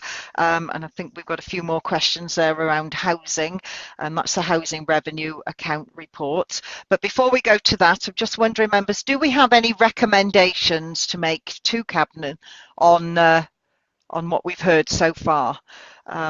From my part, I think we've made a lot of comments, but I haven't heard any recommendations coming from you as a committee. I feel myself that actually a lot of our questions were answered, which thank officers for that, but that makes our job harder when you've answered our questions in your introduction. And a lot of the concerns that are there in those sort of highlighted red points really you've given us some reassurance at your ability to meet those in Q4. I can see Emma's got her hand up. Emma, you're itching to come in there. Thank you. Please do.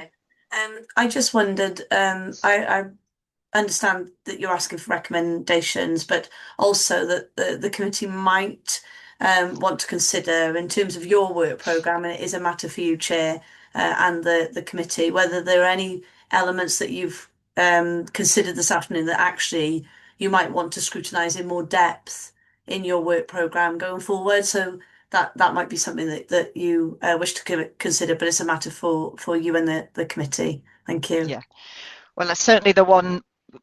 I mean, thanks for that sort of direction there, but in our pre-meeting, we did talk at length, didn't we, about the food hygiene, and those are the one matters that has a lot of concerns. We did have a lot of explanation around that. So members, I'm in your hands. Is there anything you feel? Two Peters, there we are. Two for the price of one.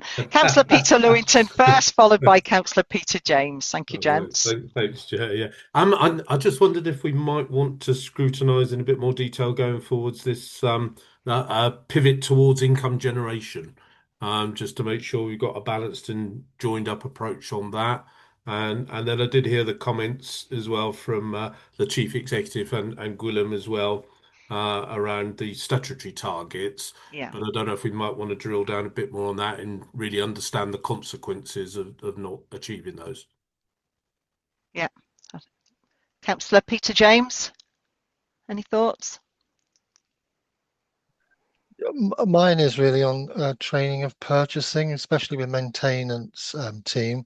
I'm just concerned that, you know, if they're purchasing certain items like screws or anything like that, is there a central store that if they've overbought and be reused elsewhere within the county maintenance? I mean, I just don't want to see sort of like extra materials just being stored on vans and not used, if that makes sense.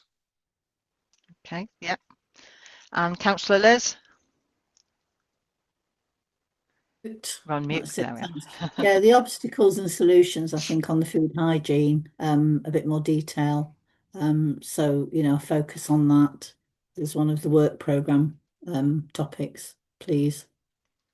Okay, lovely. So good comments there. What we'll do now, we'll move on to the next piece and see if Gemma and I, or I'm using Gemma and I, that's a royal we really, isn't it? See if Gemma behind the scenes can pull something out of what we're there, and we'll round that up at the end of the session, if that's okay. So back to the agenda then. So our next item is the housing revenue account. And who's going to introduce this paper for us?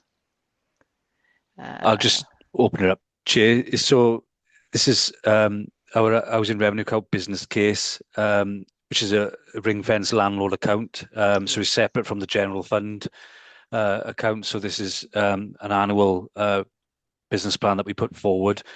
I'll pass over to Mark now, Chair, if that's okay. Mark will give a brief overview in terms of what the progress that's been made, and then we'll open up to any questions if that's okay. That's lovely. Thank you very much. So Mark, over to you now. Thank you.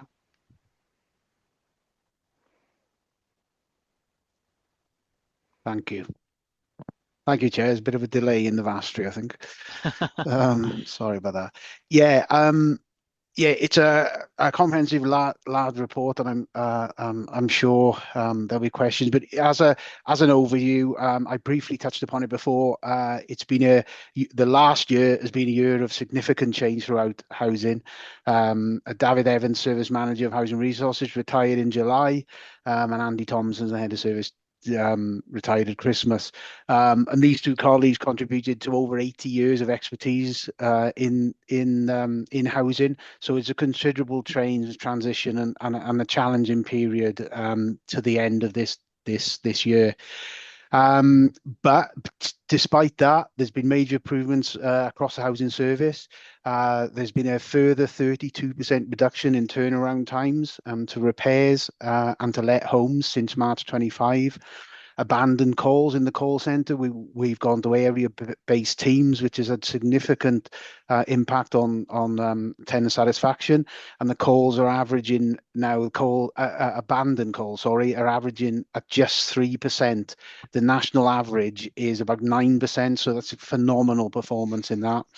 91% satisfaction of new tenants going into their new homes. I briefly spoke about that earlier. This demonstrates efficiency, service improvements, and a strong operational delivery team. As well as that, with the new homes and acquisitions, we've got 118 homes already completed. This is with the pledge to add 350 homes by 2031. There's multiple units nearing completion in Newtown. We'll soon be finishing Robert Owen House. The opening is on the 12th of March. 18 homes purchased this year with a target of 10. We're also looking at turnkey and package and deals arrangements to accelerate that delivery program. So that's a real positive as well. And then outcomes of homelessness and prevention. There's been a 12% reduction in statutory homeless due to increased prevention.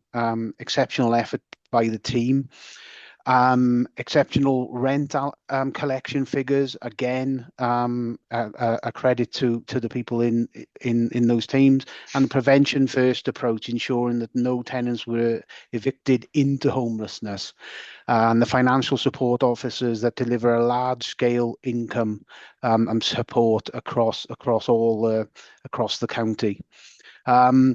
It's like, as I say, there's many pages, there's a lot of information in that report, and I think with with time as it is, with 30 minutes, I think we'll go straight into questions rather than going any further through a report, if that's okay, Chair.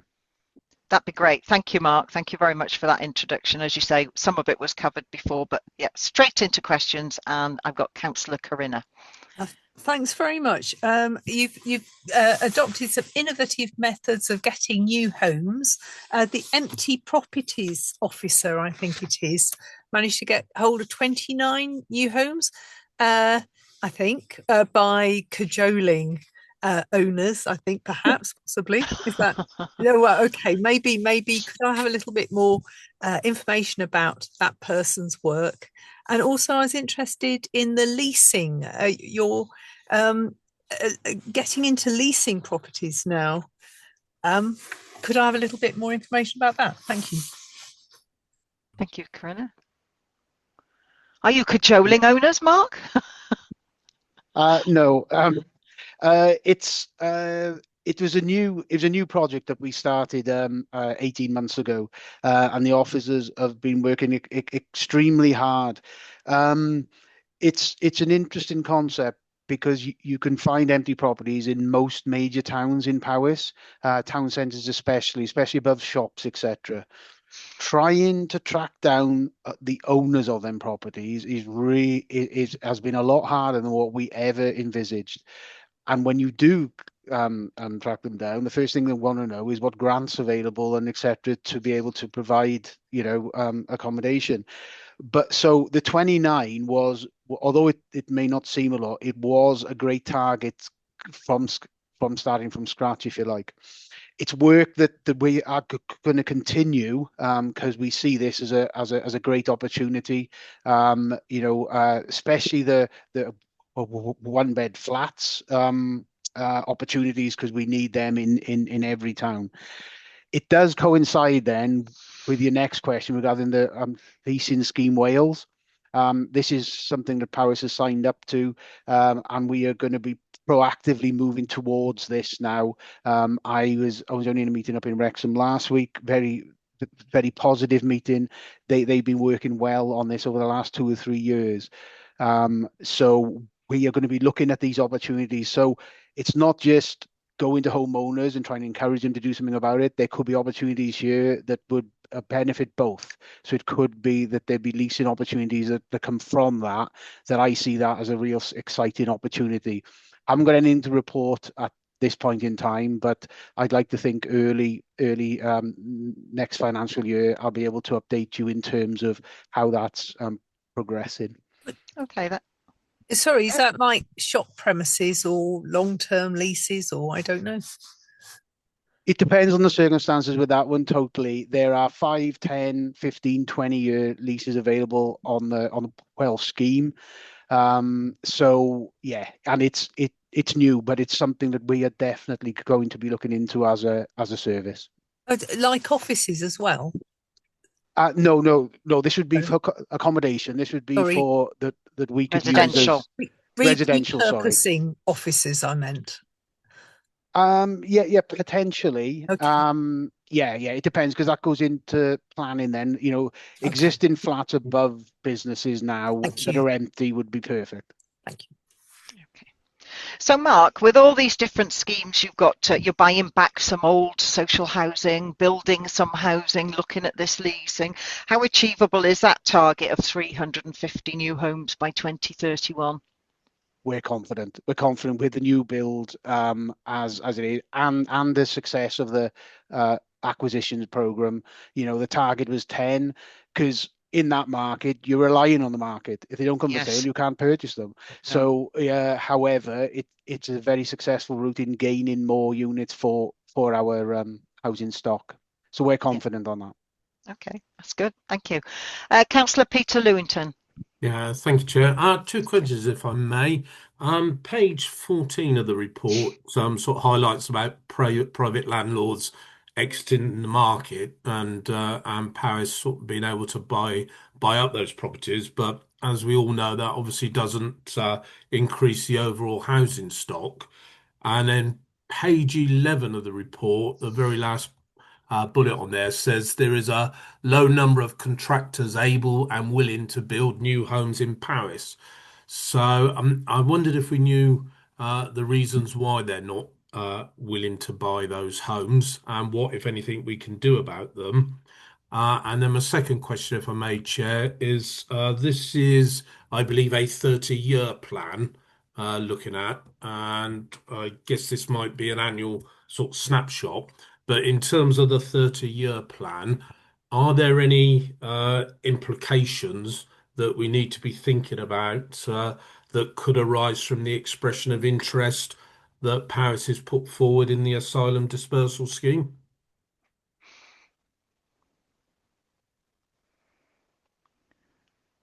Okay, thank you, Councillor Pete. Go back to the report. Yeah, if I take the contractor question first, this is regarding the new build. We've as a team, obviously this team was created and only started for 5-6 years ago. So it's always been a concern in terms of, is there going to be enough contractor interest throughout Powys to actually produce these and take these projects forward. The exciting thing about this last autumn is that we have gone out to tender on 5 schemes and there has been the interest there. Now, it's always been a concern because contractors normally work in an 18-month, 2-year ahead program schedule. So when we're coming to the market new, if you like, alongside housing associations, etc., there was an air of course. So in terms of going forward, it's always going to be highlighted there just in case that ever changes, because if the interest whatever, then that is a concern. But the experience to date has been very positive. The only scheme that we went out to on 2 separate occasions over the last 18 months for tender is Astragunlice, and we did not have anybody come forward with the tender because the contractors down there seem to have plenty of work, Swansea and the valleys, etc., and they weren't prepared to come to us to Astragunlice. However, we've gone out now for the 3rd time, and that has changed, and there is interest down there. So in terms of that contractor interest, that was a concern, along with the aging workforce that we have in the skills area of trades. It's the average age is quite high in the early 50s. And we are trying to accommodate that by helping with apprentices, etc. This is trying to build and upskill our own as well, because the ideal would be is that we have our own in-house build team that we could start building. We're not there quite yet, but that is the aim on small infill sites concerning that. Sorry, what was page 14?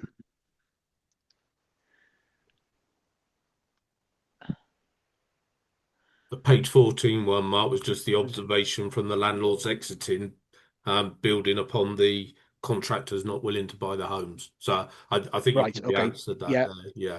The other question was just around the impacts of the expression of interest in the asylum dispersal scheme on the 30-year plan.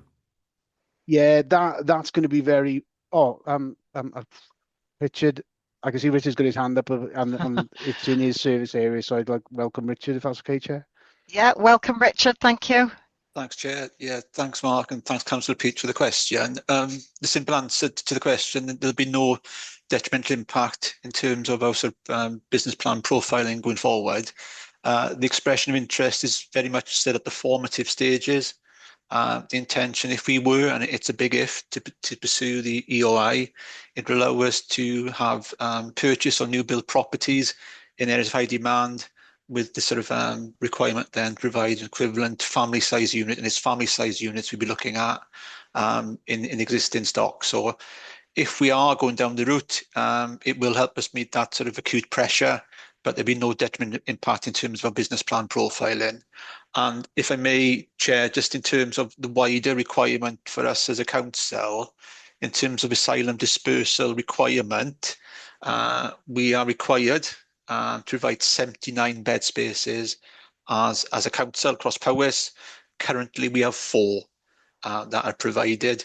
So that's why the EOI is looking at that. We could then steer the provision in terms of family size units as opposed to single units for single persons in terms of asylum seekers. Okay. So the houses, I think you said the houses, particularly you're looking for family-sized units, even Yes, though the Chair, housing yeah. register shows that that demand is for single. So it's both really, is it? Yeah, the asylum seeker sort of EOI would be looking to accommodate families under the asylum seeker dispersal as opposed to single persons. But Right. quite rightly, there's a wider need in terms of single person accommodation across powers. Yeah. Across powers anyway. Okay. Thank you, Richard. Okay. Okay. Pete, does that answer your questions?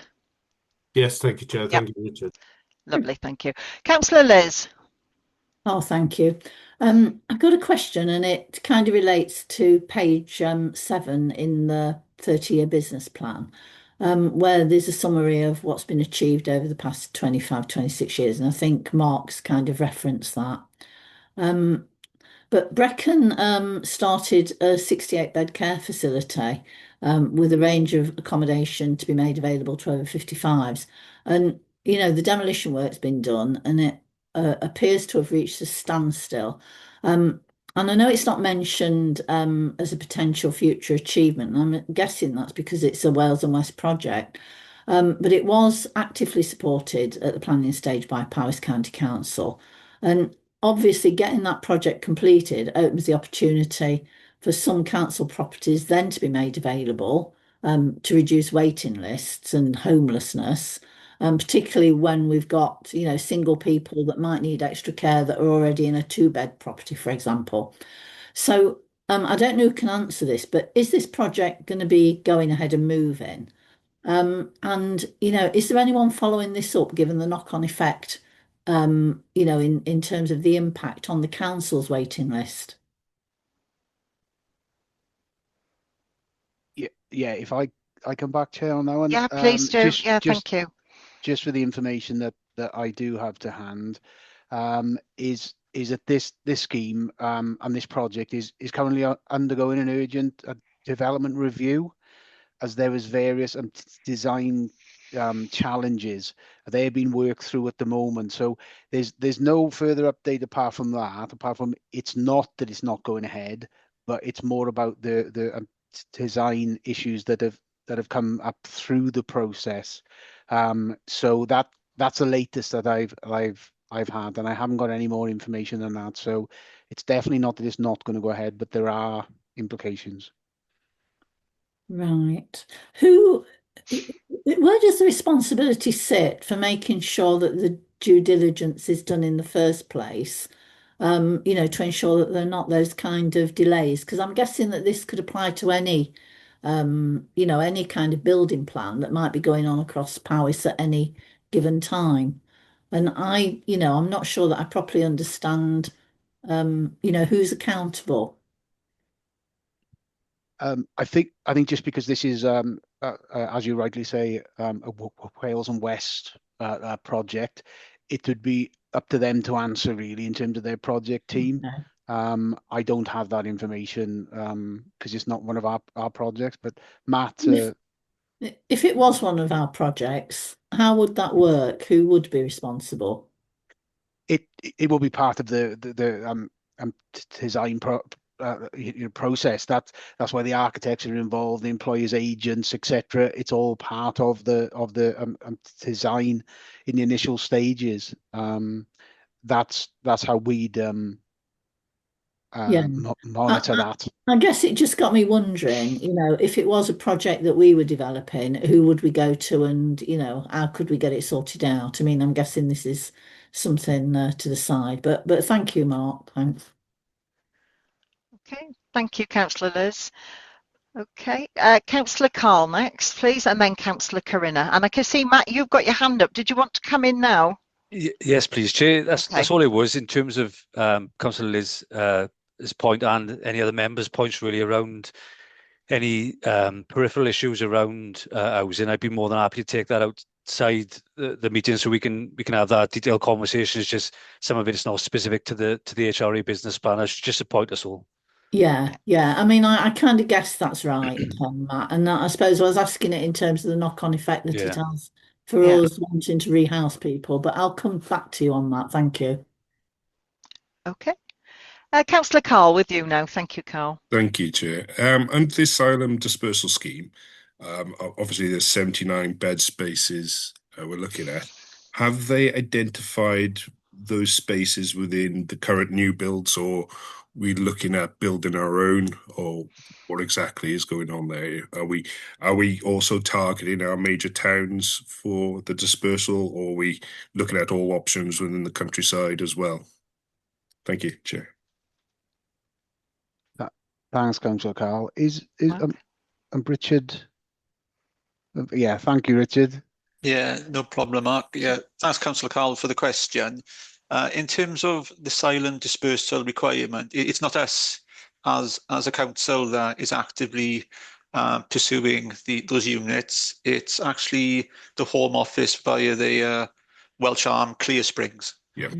Have been targeted. I use the term in a positive sense to find units. I think my understanding of the Clear Springs offer is that they're looking at private rented sector accommodation. When they do find a union, a potential property, they are obligated then to consult with us as a local authority and other statutory partners like the police and health. But it's not us directly as a council who are actively pursuing the provision of asylum seeker accommodation in Powys. How often do they consult with Powys, Richard? Every time Council Carl, they find a property. Right. Each and every property. As I said, at the moment, it's a very low return rate. But they are obligated to consult with us, and to be fair, they do, and they take on board our views then in terms of the reasonableness of that property they've got earmarked. Okay, thank you very much. Okay, thank you. Councillor Liz, you've got a hand up. Is that a legacy? Oh, yeah, it's a legacy. Okay. So, Councillor Corinna? Oh, thank you. I was just interested in your turnkey or your sort of off the peg or projects such as the 16 houses in Pennybont, and why you've gone out to small building firms to achieve some of your targets. And I know that you've taken on a few apprentices in the trades, but do you feel there's just not quite enough workforce for you to realise all the houses you'd like to? Yeah, thank you. That's a good question, very close to my heart in terms of the apprentices, etc. That is something that we are actively moving towards. We've got the experience from our recruitment campaign from a couple of years ago, which was incredibly successful. We've got a lot of experienced, good quality craftsmen now on board that are fitting our own kitchens and bathrooms, for example, which we weren't doing before. So in terms of the apprenticeships, yes, we have some. I'd like to have a lot more. We are in conversation with the colleges in terms of how that can be increased, because there are people in Newtown College and Brecon College, wherever, just waiting to have that experience on site to be able to pass. So those conversations are ongoing. In terms of the turnkey, it's something that we can do just to accelerate the numbers, basically. The scheme in Pennybont came to us, I think it was about this time last year, where the project already gone to planning, already gone through the tender process. They approached Powys County Council, said, this is a package that we can deliver for you. And the turnkey is literally what it is that on completion, those properties will be transferred into housing. So that's an open offer, really, that we'd like to be able to do more of. There is going to be some advertisement going out in terms of campaigns in that, due just to the need. And they're not precious, that we have to build these houses, so package deals are very attractive. It could be attractive for all involved. But yes, could I please ask, does the council involvement help the small building firm sort of shore up their operation in some way? Yeah, it can do. There isn't a lot of interest in terms of the smaller SMEs coming to us. It's normally the larger, but there is no reason why, if somebody had a plot of 2, for example, that we wouldn't be interested in it. It's just that there's not that many about, and the market is there to sell on the open market, which is probably more attractive. So, but yes, there's no limit to how big or small anybody can approach us. Thank you very much. And also elsewhere, I read that you're working with Neath Port Talbot College to provide apprenticeship We are. skills, and that's fantastic. Thank you. Yeah. Great, thank you. Okay. Well, Mark, you're doing an excellent job, Mark and Richard there, because I've got loads of questions written down, and somehow in your delivery of your responses, you're answering lots of questions as we go. So thank you for that. That's really helpful. Councillor Carl. Just following on, thank you, Chair. Just following on from Councillor Karina's point there. I was lucky enough to be teaching in the college last year, a number of very good young men, and I pointed them in the direction of Powys County Council. Just wondering, Mark, how are things doing now with that first tranche of apprentices? Are you managing to retain them, or are they being tempted over by greater increase in wages from the private sector? Yeah, that's a really good question, Councillor Carl. There's always the risk in that, and especially with a framework in what we can offer in terms of the wage structure. So there's always a risk in that. I think our role here is to get these apprentices across the line, because we had an apprentice, the set of interviews during the summer. I think it was 18 applicants for, it was either a plumber or electrician, but 18. And the hardest thing the team came to me for after was said, I think we were only after 2, and you had to turn away 16. Now that can't be right. So we're looking at ways. We're having conversations with the college about offering void properties, for example. We have 500 void properties across the county every year. And if there was a way that they could go in with the different trades to be able to complete different phases of work, that could sign them off as being experienced. These are all things that we're looking at now, because we feel very passionately about that, especially with the skills gap and everything. And we've got the opportunity here. So I can assure everybody that we are doing all we can in terms of that. There's, insurance issues and things like that are quite complex. Yeah. But we are working with them. Thanks, Mark. Thank you for that. And can we just make a correction there, that we hope our apprentices are male and female? I've got sons and daughters, and these trades can be for either sex, even though traditionally they may have been male roles. They can, indeed, but I was prominently teaching males at There we are. college. Well, let's give a call out to the girls then and get some more youngsters in these apprenticeships. Well, indeed, Chair. I was when I was lucky enough to be working in EOM in Newtown many years ago. One of the electricians that was working with me was my cousin, Liz Evans, who's got #1 High Street now in Newtown, and she was indeed a female electrician. Yes. Well, let's give a call out for the girls. So thank you for that, Councillor Carl. And actually, I want to just jump back, if that's right. I can see Corinna's got her hand up. Just to go back to the housing, and one thing I've found on my list we haven't covered. We talked previously about a new triage system for getting people into housing, and I just wonder, could you say something on how that's working in terms of allocation of housing? Yeah, again, is Richard still? I've already asked Richard because of his service area. Yeah. Give them more comprehensive. Thank you, Richard. Yeah, thanks, Chair. Thanks, Mark. Yeah, we introduced a triage pilot since the start of June, with the intention is that we can just funnel entries into the homeless system. The idea is that first point of contact, more rounded view of those housing circumstances, and ideally then to prevent homelessness. So from the start of the homeless triage pilot, we had 279 homeless households. At the end of January, that had reduced to 251. Over the same period as well, we've reduced total households in temporary accommodation from 291 to 256. So it's definitely having a positive impact. It's also allowing us to draw down some Welsh Government funding to fund staff which otherwise would have fallen on the Housing General Fund.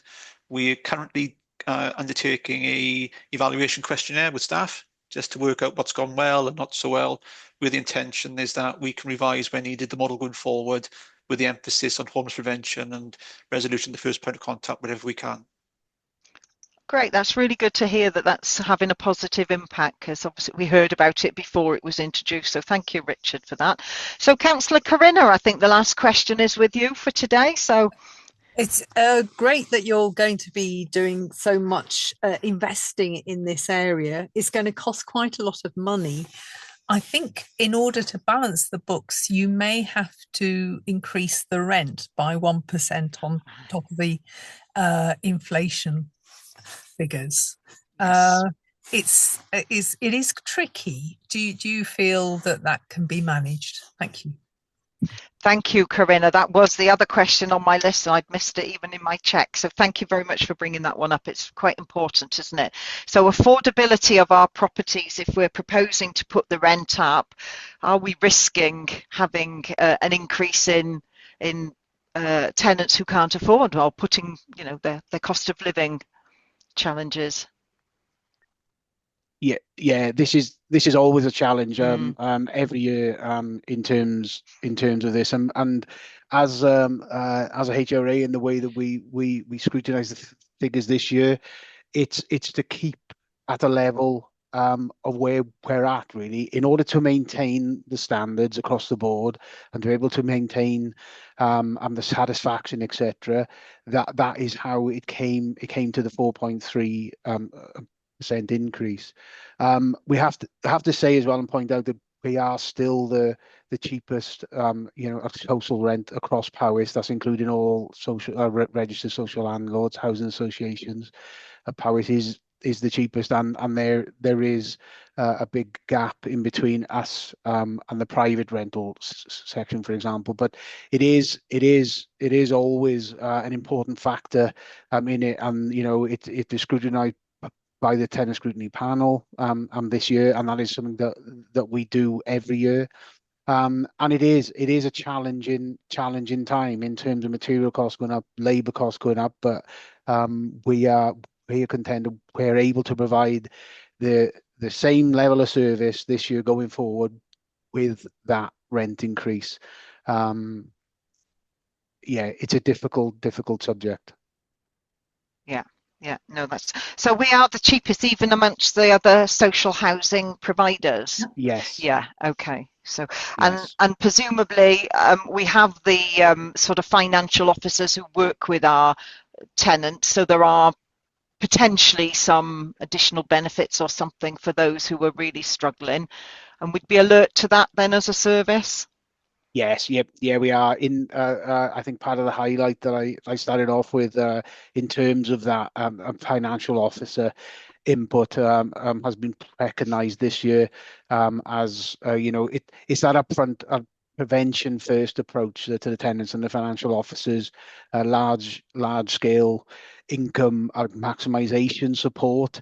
That is where on the ground that if there are issues, then that is where we're helping everywhere that we can, and that's successful, and the compliments that are coming back from people that we've helped, and it's a very good part of the service. Yeah, and we've Strong. seen some really good cases in the press, haven't we, where that service has helped residents. So yeah, that's really positive. We have. Okay, thank you very much. Well, thank you, Mark. I don't think Scrutiny is here really to offer praise, but we are your critical friend, and in that respect, I must, congratulate you and Richard on doing such a good job in delivering that to us and answering our questions. So thank you very much. And the same to Matt and the team in the previous piece of work. Again, you did a very good job there in answering our question. I think this just goes to show the quality of the report counts, doesn't it? If we've got the information up front, it's easier for us to ask those questions and easier for you to respond. So thank you all very much for that. So now for the committee, we haven't really over the course of our questioning come out with any recommendations as such, but if you want to have a look in the chat, I've put some things in there that we can put as our comments and our requests going forward, if you're happy with that. Or would you like me to read them all out? How would you like to do? Can you see the chat, members? Yeah. Okay. So the first set there is for the first section, and then I've just put in a second piece here. Well, I'll let you read. So these papers then go on to Cabinet for their approval.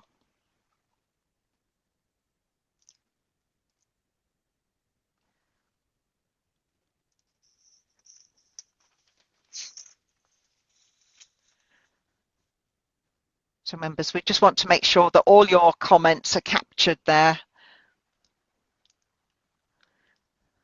I can see you all busy reading. I shouldn't talk to you at the same time, should I?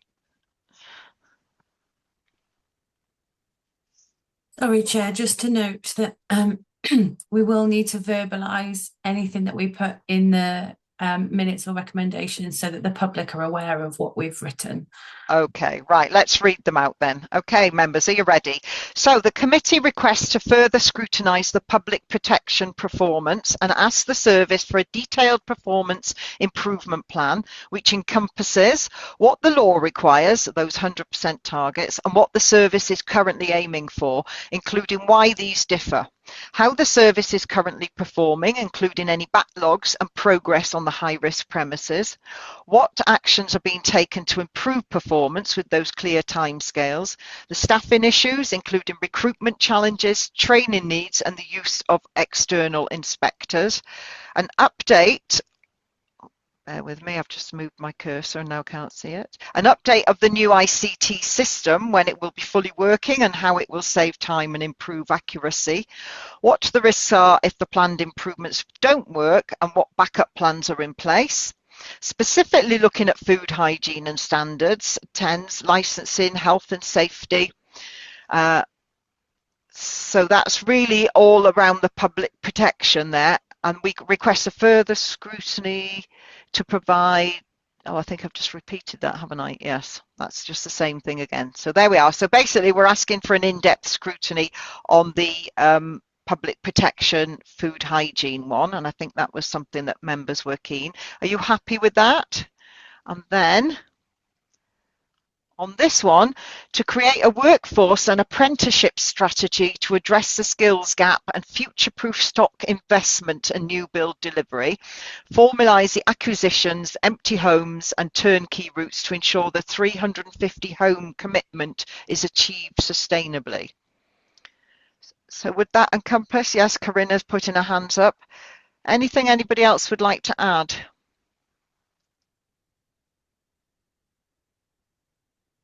Just reading back through our chat. Okay. Councillor Pete. Yeah, sorry. Yeah, Gemma. Thank you, Gemma. Okay. No, thanks, Gemma. Were we going to have one around, yeah, you know, the income generation charges? In looking at those to make sure we had a balanced, joined up approach? Yes, I think I'd be happy to do that. Can we make, so what would we like to say about that? So we want to have a look at the unintended consequences, perhaps, of that. Yeah. So something like so could we just have some assurance that they're looked at cross-departmentally? Yeah, decision any not unintended made in isolation type thing. Yeah. Okay. Yeah, everybody happy with that?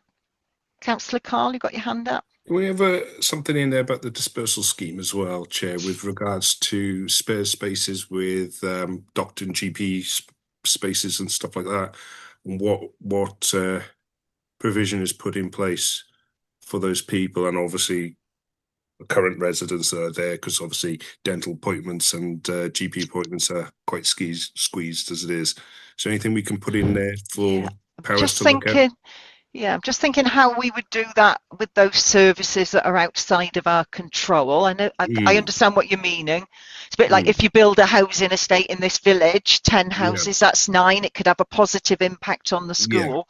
But how do we take that in terms of just thinking where we would have any influence on that? And if we could, like, that's not taken into account with planning, is it, with new builds? So could it,